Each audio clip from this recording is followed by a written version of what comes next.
আশা করি সবাই ভালো আছেন। আজ আমরা আরও একটি অঙ্ক নিয়ে আপনাদের সামনে উপস্থিত হয়েছি।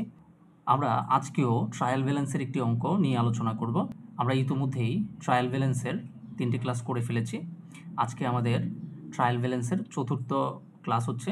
সো এই অঙ্কটি এসেছিল এনইউ বিবিএ অনার্সে আসছে 2014 সালে, ম্যানেজমেন্ট বিভাগে আসছিল। ফাইন। সো আজকের এই প্রশ্নটাতে বলা হয়েছে the account in the ledger of Rick's delivery service contain the following balance on July 31, 2014 অথবা 31st, 2014। এর মানে হচ্ছে এই অ্যাকাউন্টগুলা নিচের যে লেজারের যে অ্যাকাউন্টগুলা কার, এখানে রিক্স ডেলিভারি যে সার্ভিস নামক প্রতিষ্ঠান আছে সেই প্রতিষ্ঠানের লেজারের এই অ্যাকাউন্টগুলা কি কন্টেইন দ্য ফলোয়িং ব্যালেন্স, মানে এই ব্যালেন্সগুলো সে কী করে ধারণ করে। আচ্ছা, এখানে আমাদের রিকোয়ারমেন্টে কি বলছে, বলছে যে প্রিপেয়ার এ ট্রায়াল ব্যালেন্স, এটা ট্রায়াল ব্যালেন্স বা রেওয়ামিল প্রস্তুত করো, and fill in the missing amount for cash. এবং এখানে ক্যাশের মিসিং অ্যাকাউন্ট দেওয়া আছে, তার মানে ক্যাশের টাকা কত হবে সেটা এখানে দেওয়া নাই। সো আমাদের এটাই খুঁজে বের করতে হবে যে আসলে ক্যাশের টাকাটা কত হবে। ফাইন।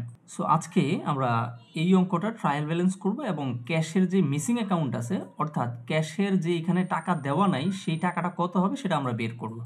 ফাইন। সো আমরা সরাসরি সমাধানে চলে যাচ্ছি। আমরা চেষ্টা করব সেই সমাধান নিয়ে কাজ করতে। সো আমরা দেখতে পাচ্ছি এখানে সর্বপ্রথমে আমাদের দেয়া আছে অ্যাকাউন্টস রিসিভেবল। সো আমরা জানি অ্যাকাউন্টস রিসিভেবল মানে হচ্ছে প্রাপ্য হিসাব, আর প্রাপ্য হিসাব প্রতিষ্ঠানের জন্য সম্পদ। আর আমরা এও জানি সম্পদ ডেবিট পাশে বসবে রেওয়ামিলের, কারণ আমরা জানি সূত্রটা কি ছিল, সম্পদ ব্যয় উত্তোলন যদি হয় তাহলে সেগুলো রেওয়ামিলের ডেবিট পাশে বসবে। সো আমরা দেখতে পাচ্ছি এখানে অ্যাকাউন্ট টাইটেলের ঘরে অ্যাকাউন্টস রিসিভেবল লেখা হয়েছে সিরিয়াল নং 1 দিয়ে, এবং তার টাকাটা কোন পাশে বসানো হয়েছে, ডেবিট পাশে, 8,000 কত, 700। ফাইন। তারপরে বলছে অ্যাকাউন্টস পেয়েবল। অ্যাকাউন্টস পেয়েবল মানে হচ্ছে প্রদেয় হিসাব, আর প্রদেয় হিসাব প্রতিষ্ঠানের দায়। আর আমরা জানি দায় কোথায় বসে, ক্রেডিট পাশে বসে। 7,396 টাকা কোথায় বসাতে হবে, ক্রেডিট পাশে। এই যে আমরা দেখতে পাচ্ছি ক্রেডিট পাশে বসানো হয়েছে। ফাইন।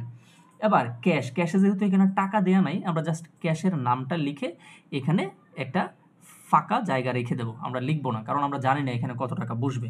তারপরে এখানে দেয়া আছে ডেলিভারি ইকুইপমেন্ট, বলাই আছে ইকুইপমেন্ট। ইকুইপমেন্ট হচ্ছে প্রতিষ্ঠানের সম্পদ। সম্পদ আমরা কত লিখব, 49,360। যেহেতু এটা সম্পদ ডেবিট পাশে যাবে, আমরা দেখতে পাচ্ছি ডেলিভারি ইকুইপমেন্ট ডেবিট পাশে দেয়া আছে 49,360। তারপরে হচ্ছে গ্যাস অ্যান্ড অয়েল এক্সপেন্সেস, পিছনে লেখাই আছে এক্সপেন্স, আর এক্সপেন্স মানে হচ্ছে কি, খরচ বা ব্যয়। প্রতিষ্ঠানের ব্যয় যখন হবে তখন সেটা রেওয়ামিলে ডেবিট পাশে বসবে। 700 কত টাকা, 58 টাকা, এই হচ্ছে 758। ফাইন। তারপরে বলা হয়েছে ইন্স্যুরেন্স এক্সপেন্সেস, এখানেও এক্সপেন্স লেখা আছে, ব্যয় ডেবিট পাশে বসবে। 500 কত টাকা, 23 টাকা। আমরা দেখতে পাচ্ছি ইন্স্যুরেন্স এক্সপেন্সেস 500 কত, 23 টাকা। ফাইন। নোটস পেয়েবল কোথায় যাবে, যেহেতু পেয়েবল আছে তার মানে দায় এটা, আর নোটস পেয়েবল বলতে প্রদেয় বিলকে বোঝাচ্ছে। প্রদেয় বিল কত যাবে, 18,450 টাকা।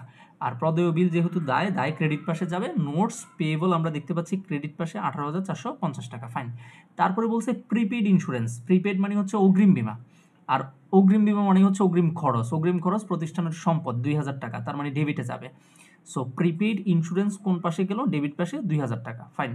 তারপরে হচ্ছে রিপেয়ার এক্সপেন্স, এখানে বলাই আছে এক্সপেন্স। সো ব্যয়, ব্যয় মানে ডেবিট পাশে যাবে 961 টাকা। সো রিপেয়ার এক্সপেন্সেস 961 টাকা আমরা দেখতে পাচ্ছি ডেবিট পাশে বসানো হয়েছে। সার্ভিস রেভিনিউ, রেভিনিউ মানে হচ্ছে আয়, সেবা আয়। সেবা আয় যখন, তখন সেটা কোথায় যাবে, ক্রেডিট পাশে যাবে। কত টাকা, 10,000। সো সার্ভিস রেভিনিউ 10,000 ক্রেডিট পাশে। ফাইন।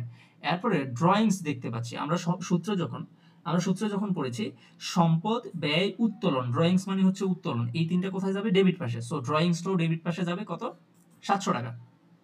আমরা দেখতে পাচ্ছি ড্রয়িংস ডেবিট পাশে 700। ফাইন।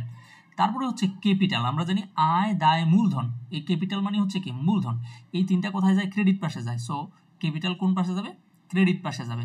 সো ক্যাপিটাল আমরা দেখতে পাচ্ছি ক্রেডিট পাশে 42,000 টাকা। তারপরে হচ্ছে স্যালারিজ এক্সপেন্সেস, এখানে এক্সপেন্স বা ব্যয় বলাই আছে। সো এটা কোন পাশে যাবে, ডেবিট পাশে 4,428 টাকা যাবে। সো স্যালারিজ এক্সপেন্স 4,428 টাকা হচ্ছে ডেবিট পাশ। ফাইন। স্যালারিজ পেয়েবল, এখানে পেয়েবল বলা আছে, এর আগেরটাতে ছিল স্যালারিজ এক্সপেন্সেস অর্থাৎ ব্যয়, এখন স্যালারিজ কি, পেয়েবল। যেহেতু স্যালারিজ পেয়েবল, পেয়েবল মানে এখনো স্যালারিটা দেওয়া হয় নাই, বকেয়া। সো এটা তার মানে হচ্ছে বকেয়া বেতন আমাদের জন্য বা প্রতিষ্ঠানের জন্য দায়টা কোন পাশে যাবে? ক্রেডিট পাশে 815 টাকা যাবে। সো স্যালারিজ পেয়েবল 815 টাকা ক্রেডিট পাশে গেল। এই ক্রেডিট পাশের টাকা যদি সবগুলো যোগ করি তাহলে আমাদের দাঁড়ায় 78,661 টাকা।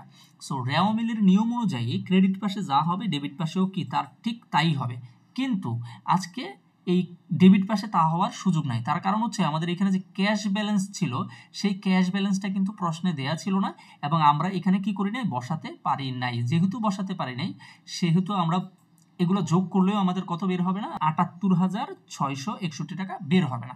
সো কত হয়? এগুলো যদি আমরা যোগ করি তাহলে আমরা এখানে লিখে রেখেছি কত হবে। এগুলো সবগুলো যদি যোগ করি তাহলে আমাদের টাকা দাঁড়াবে, এখানে দেয়া আছে যে 67,430 টাকা হয়। যদি এই টাকাগুলো এখন এখানে যে টাকাগুলো আছে সেই টাকাগুলো যদি আমরা যোগ করি আমরা তাহলে পাবো 67,430 টাকা।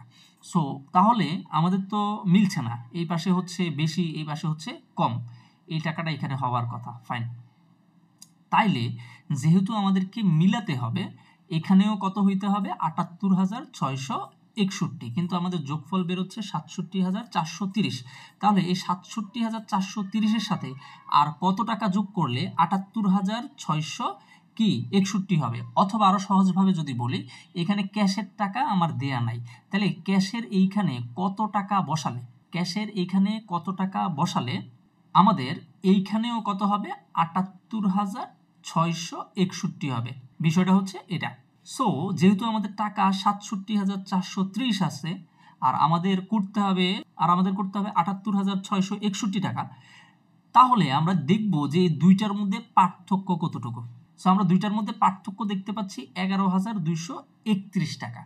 সো আমরা ক্যাশের এখানে যদি 11,231 টাকা লিখে দেই, যেহেতু আমাদের ক্যাশের এখানে কোনো টাকা ছিল না, তাহলে আমাদের কত টাকা হয়ে যাবে? 78,661 টাকা হয়ে যাবে। তার মানে হচ্ছে আমাদের এখানে যদি ক্যাশের যে ব্যালেন্সটা আছে এটাকে অবশ্যই আমরা লিখব ব্যালেন্সিং ফিগার দিয়ে লিখব, ব্যালেন্সিং ফিগার। তার কারণ কি? আদৌ এই ক্যাশের কত টাকা হবে সেটা আমরা জানি না। যেহেতু আমরা জানি না সেহেতু ওই দুইটার যে পার্থক্য সেই পার্থক্যটাই আমরা এখানে লিখব, এই জন্য এখানে বলা হয়েছে ব্যালেন্সিং ফিগার। আবারও বলছি, এই ডেবিট পাশের টাকাগুলোর যোগ করলে আমরা পাবো হচ্ছে 67,430 টাকা, কিন্তু আমাদের এখানেও টাকা কত হতে হবে? 78,661 টাকা। তাহলে 67,430 থেকে 78,661 করার জন্য আমাদের এইটার সাথে যোগ করতে হবে কত? 11,231 টাকা। সো এই জন্য এই টাকাটা আমরা, যেহেতু ক্যাশের কোনো টাকাই ছিল না, এই টাকাটা আমরা এখানে বসিয়ে দিলাম, আর এর ফলে আমাদের অঙ্ক মিলে গেল এবং ক্যাশের মিসিং অ্যামাউন্ট যেটা ছিল সেটাও আমরা পেয়ে গেলাম। ফাইন। সো এই ছিল আমাদের আজকের আলোচনা। আগামী ক্লাসে অন্য কোনো টপিকে আপনাদের সাথে আবারও দেখা হবে। ততক্ষণ পর্যন্ত সবাই সুস্থ থাকেন, ভালো থাকেন। ধন্যবাদ।